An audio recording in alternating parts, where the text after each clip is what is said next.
Hello, everyone. Welcome to Duel of the Takes. Today, we are doing a follow up to a video we did a while ago with friend of the show, Matt King, covering the Disney Renaissance. We definitely had some controversial opinions in that episode, and we're excited to do that again now with the post Renaissance. The era that we grew up with more so than the Disney Renaissance. These are the movies that came out between 2000 and 2009. AKA when Josh watched animated movies. Also, aka the second dark age of Disney, in my humble opinion.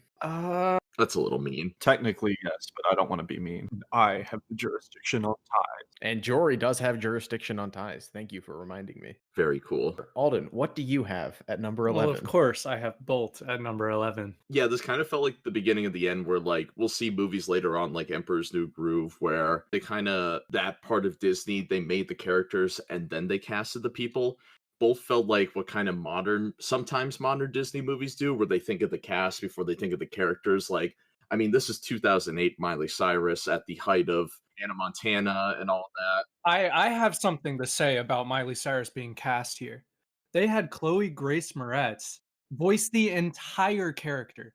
The entire thing was voiced over and done, and then they cast Miley Cyrus. Like, they finished this movie, and then they decided to cast Miley Cyrus. All right, Jory, what is your number 10? And why is it Home on the Range? This one might be a little bit controversial because it's not Home on the Range. My number 10 is Dinosaur. Oh, I'm going to veto that. Home on the Range goes here. Okay. I don't think either of these are particularly good movies. I have Dinosaur literally one spot above of Home on the Range, just because I think Home on the Range, you could tell me wasn't a Disney movie, and I'd probably believe you. And when it comes to Dinosaur, I don't, like you said, Jory, I do agree a lot of this stuff didn't work, but I give them credit for trying. I think it was very bold of how they tried to mix live action into this CGI animated. Like, it was... Wait, was it live action? There were some scenes that were... Yeah, some of the environments were live action in camera. If this movie, I think, had maybe a better director, a better team around it, and maybe it was made a couple of years later, I think it could have been very good. I guess I'm just leaning towards where I like the more that Disney actually kind of went experimental with this. We talked about before that this was kind of Disney's dark age to a lot of people, and I think it's because they did try some things and there were some failures, but in those failures, I think we got better movies down the line, and I respect Dinosaur for that. Now here's my turn for number 9, and this is where Dinosaur goes. Yes. Wait, why do we all have the same bottom 3? Yeah, whoa. Because they all kind of suck. So, Josh, you placed Dinosaur. That means it's my turn at number 8. And I don't know how the panel feels on this. This might be the first hot take of the list. I'm putting Fantasia 2000 here. Whoa, I agree. Okay. I was surprised. I thought Josh was going to be the biggest stand for this one. My take here for Fantasia 2000 at number 8 is simply that this is the definition of we have Fantasia at home. And for me growing up, it was the Fantasia at home. I actually never saw the original Fantasia until I was well into my teenage years, but I had a VHS copy of Fantasia 2000 and thought it was awesome. And then I watched the original, which came out like 60 something years before and is just absolutely better in every way. I think where like Fantasia 2000 kind of falls apart is it's like more safe in its animated sequences, if that makes any sense. And it like doesn't really have that same like typical Disney charm. It's more antiquated and it's more like what you'd associate with the music. Whereas the original Fantasia is so awesome because it's pretty simple classical songs that that have like these elaborate stories. And I think there's only one or two sequences in Fantasia 2000 that are actually like really good. Yeah, as a big original Fantasia stan, this movie's like such a mixed bag to me. There's some sequences that are beautiful, and then you have like Donald Duck on Noah's Ark. Yeah. This is way worse than VeggieTales. You don't even have that Old Testament goodness with like Jonah and the Lion's Den, or Daniel and the Lion's Den. I apologize for blaspheming. Daniel and the Whale. Daniel in the belly of the whale with Pinocchio. Damn, Daniel in the Lion's Den. Damn, Daniel, back at it again in the Lions. Well, it's back to you, Alden, with number 7. So far, so good. There hasn't been any cutthroat arguments besides Home on the Range and Dinosaur. Are we gonna civilly like agree throughout this entire list? Well, let's find out when I place Atlantis here. Ugh. I agree. I agree. Yo, Nate, did we just agree again? Yeah, all three of us. I have Atlantis, The Lost Empire at number 7. So do I. Is this a Jory Runner 2049 veto? I kind of want a veto, but at the same time, it's like it's 3-1. I mean, I like this movie a lot. There's some other movies you could nominate here. That's true. All right, fine. I'm gonna veto, and I'm gonna say I think Chicken Little should be here. Okay, that was the wrong choice. This is literally Jackie Brown right now, Jory. No, I don't think it is. I also really like. You could have said any other movie. I also really like Chicken Little. But I really like all of these movies, to be fair. For me, Atlantis is just the only movie that I can say is like similar to Atlantis in this list is another movie that is also in my like top 4. So like I guess the meanest thing that I can say about this movie is it's really similar to Treasure Planet. Yeah. Yeah. Like I feel like the fact that that's the meanest thing that I can say about it like speaks a lot. Like Chicken Little for me, I really like what it's going for between Chicken Little and his dad, how he's like a loser and he's trying to find his place and nobody believes him about anything. And I know this is going to be controversial with this panel, but I really don't like the first half as much as the second half. The first half where he's like trying to for the baseball team and stuff. Like I still think it's good, and you still have like we talked about in the Eddie Murphy list, Stir It Up by Patti LaBelle playing, which elevates it a lot. Yeah, this soundtrack is very good. Yeah. But like for me, it's just good. Like it's just a mid-tier for me. Like I don't think that it has the strong character writing that Atlantis has or the world building that Atlantis has. Like obviously it's not going for that. The second half of this movie is like a parody of a sci-fi thing. I just don't know if Atlantis has all that you're talking about though. As the resident Milo stan, I mean my avatar is based around Milo. My entire first season of the show was just a picture of Milo. I think that like the ensemble cast are all pretty good. I think that Atlantis is a strong kind of introduction to this world. I do agree that the world building's there and like the foundations of character arcs are there, but this wholeheartedly, everything from like the animation quality feels like a backdoor pilot for a TV show, and I think in fact it was. It doesn't feel like a theatrical released film, and that might just be due to the fact that I've only seen it at home. I've never seen it in theaters, and I honestly don't think I'd want to. As cool as it is, it does feel like another one of those like dice roll risks from Disney in terms of what they were trying to accomplish here. And I think it is a good movie. I just don't think it's extremely memorable or it's gonna like age better than some of these other movies that might have funny scenes. Like it's no masterpiece. All right, well, it sounds like Atlantis, The Lost Empire at number 7.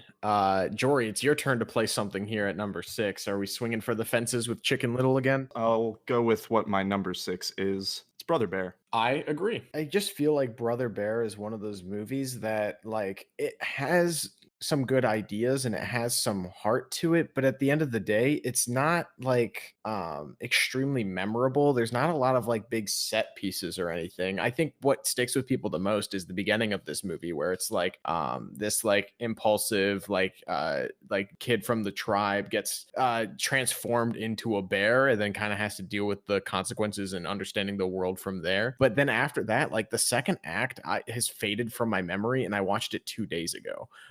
And then it gets to a heartwarming conclusion and things, but this just feels like paint by numbers Disney. It doesn't take any big steps. And even Phil Collins, who I think heavily elevates Tarzan as a movie by making it a jukebox musical with some of his best original recorded songs post Genesis. I mean, he really doesn't add much to this movie at all. There's a couple of good songs. I mean, I understand why people stick with the soundtrack. It's got a more folky feel, but besides Rick Moranis voicing one of the mooses, there's not much in this movie. Brother Bear, number 6. That was Jory's placement. Josh, what are you putting at number 5? I'm putting Treasure Planet here. Do we have the same list? In terms of like what to come back to in this movie, I don't like get much out of rewatching this film. I think it works best as like a childhood favorite, and it was for me for quite a while. I do really like this movie. I just think that I would rather go back to the other four. I really like this movie, but I will also admit the trailer for this movie is better than the actual movie. Like the trailer is like some top kino. Y'all are mean. All right, so it sounds like we got Treasure Planet at number 5. So that means it's my turn to place number 4. Alden and I both have vetoes left. At number 4 is where I have Chicken Little. Whoa. It got this far based off of like being a childhood favorite of mine. I agree that the soundtrack is awesome. Chicken Little is my number 4. Jesus Christ.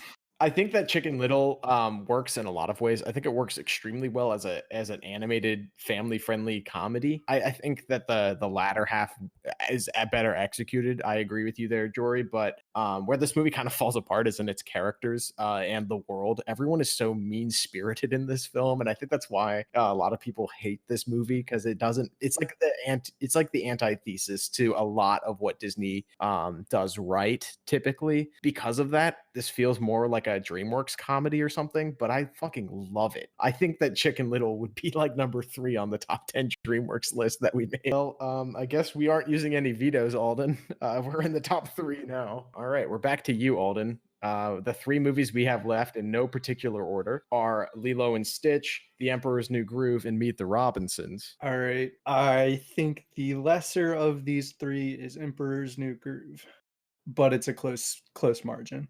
I agree. God, fuck me. I agree.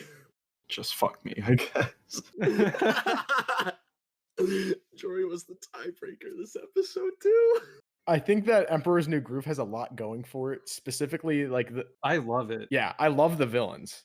Like they get that right 100%. It's the best cast. Yeah. I just don't think journey with the main character is really like strong enough where like I believe him becoming a better person by the end of the story. He's still like a douchebag, and I don't understand why they like do like the whole like stereotypical like liar reveal thing, and like why the relationship between him and John Goodman's character, I don't even know the character's name, like Pacha maybe. Mm-hmm. They're both in desperate scenarios, but why they like bond over it is not extremely well executed in my opinion, because Cusco acts like a dickhead the entire time. He never gets better until the very end, and it's like, okay. What I was gonna say is I think Meet the Robinsons in places is extremely strong, but otherwise I think in other places it almost falls to that middle tier. Like I wouldn't argue that it belongs there in any capacity. I think the script for this movie is very good, and I think in the places that it needs to be, it is, and that's why it's as beloved as it is even still today. But I would argue that Emperor's New Groove is as solid as what it's trying to do all the way through. I don't know why we acting like Meet the Robinsons isn't funny though. That scene with the frogs where they put the robot in the trunk. The best Jersey Boys movie. Which of the Robinsons was peeing in the sink? It's definitely the old guy with no teeth. Oh yeah. It's very strong because of its overall narrative. I think that it's like its characters and its setting are very like on brand with Disney in a lot of ways that I feel like kind of like I feel the spirit of Walt Disney through that story a lot, because it's about this like disenfranchised orphan who is wondering, you know, about his origins, but more importantly is focused on the future. And that theme of keep moving forward, and like the whole vibe of this movie gives me Tomorrowland energy in like the best way possible. Oh shit. I never looked at it that way. That's how I've always viewed this movie. Is it the frozen head of Walt Disney and put it in the writer's room for like a half hour, and we got some really great ideas, but we didn't get a full story. And then like the modern Disney team kind of came and sewed it together. And I do agree there are some like parts where it doesn't feel like fully fleshed out. There are some things that are introduced that don't work well, but I love the whole Goob boiler hat man like arc. Like that shit had me crying in theaters the first time I saw it. And then I went and saw this movie. I saw this movie 7 times in theaters. I asked my mom last night because I was talking to Josh about this. We used to see like the year that this came out, Enchanted also came out, and my sister worked at a movie theater, and we could just like essentially get in whenever. And this movie was there all summer, and I watched it like 4 or 5 times, like by myself and then with the family twice. And it was like, it's a good story. It's like a hidden gem for me. Like, I feel like a lot of people don't think of this movie very often. So I'm sorry I walked away when we were discussing Emperor's New Groove. Are we kind of between those two for number 3 then? Sounds like it. Sort of. It sounds like I'm the only one that wants to see Emperor's New Groove on 2. Yeah. Yeah, no, I have Meet the Robinsons higher than Emperor's New Groove. We gonna praise Lilo and Stitch, or is somebody gonna make a case for Meet the Robinsons? I'm gonna praise Lilo and Stitch. Listen, fuck y'all. Lilo and Stitch needs to be number 1. All of my favorite picks have been cucked this entire fucking list. I agree. Josh, did you have Lilo and Stitch at number 1 as well? I did. I just couldn't make a case for it. All the praise I was singing to Meet the Robinsons, I don't think it's a movie that lands for everyone. I think that there's just, whether it was the release time, I don't know if it just missed generations in a way. I feel like Lilo and Stitch is like the perfect time capture, and kind of what like Jory was saying with like how Emperor's New Groove speaks to like our generation's like sense of humor. I think Lilo and Stitch speaks volumes to our generation's like moral compass in a way, if that makes sense. Like, I feel like the found family dynamics in this movie are handled extremely well, and like she's got an older sister that's looking out after her, and it's not traditional to see that in a Disney movie. There's no parent that dies off. It's just like, you know, that's all maybe, you know, implied, but it's very unique, and I think it does like the whole ET thing better than any other movie, like trying to rip off ET. And I feel like it transcends that. The world building for Lilo and Stitch is awesome. You know what's part of the reason that this movie is so high for me also? Because like I think Meet the Robinsons is also extremely strong thematically. But for me, can we talk about how good the soundtrack in this movie is? Yeah. It's incredible. Because both the original score and all the Elvis music that they put in this movie, like, it's on another level. All right, our top 11, because we like to go one step further, Disney post-Renaissance ranked list is number 11, Bolt. Number 10, Home on the Range. Number 9, Dinosaur. Number 8, Fantasia 2000. Number 7, Atlantis, The Lost Empire. Number 6, Brother Bear. Number 5, Treasure Planet. Number 4, Chicken Little. Number 3, The Emperor's New Groove.